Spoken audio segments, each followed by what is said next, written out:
एक बुढ़िया की सच्ची कहानी।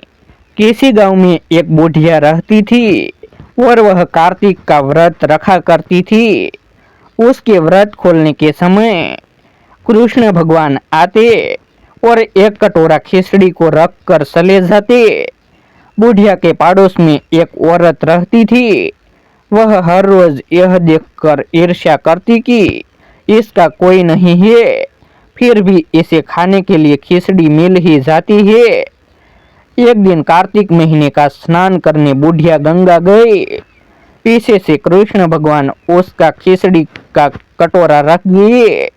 पड़ोसन ने जब खिचड़ी का कटोरा देखा और देखा कि बुढ़िया नहीं है, तब वह कटोरा उठाकर घर के पिछवाड़े फेंक आई।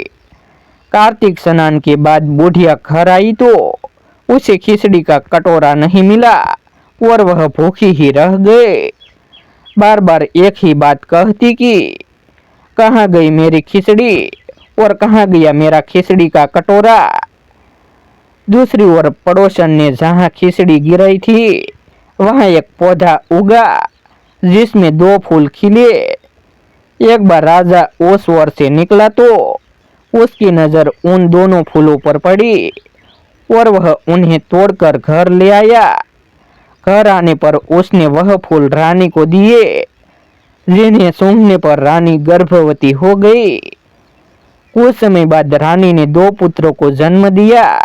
वह दोनों जब बड़े हो गए तब वह किसी से भी बोलते नहीं थे, लेकिन जब वह दोनों शिकार पर जाते तब रास्ते में उन्हें वही बुढ़िया मिलती जो अभी भी यही कहती कि कहाँ गई मेरी खिचड़ी और कहाँ गया मेरा कटोरा। बुढ़िया की बात सुनकर वह दोनों कहती कि हम है तेरी खिचड़ी और हम है तेरा कटोरा।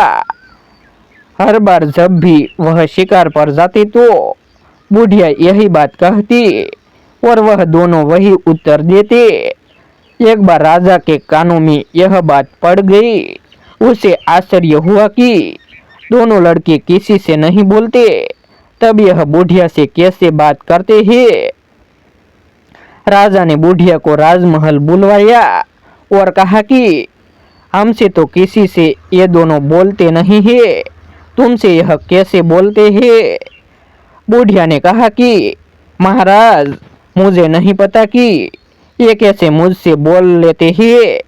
मैं तो कार्तिक का व्रत करती थी और कृष्ण भगवान मुझे खिचड़ी का बेला भर कर दे जाते थे।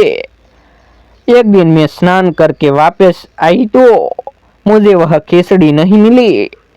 जब मैं कहने लगी कि कहाँ गई मेरी खिचड़ी और कहाँ गया मेरा कटोरा, तब इन दोनों लड़कों ने कहा कि तुम्हारी पड़ोसन ने तुम्हारी खिचड़ी फेंक दी थी तो उसके 2 फूल बन गए थे।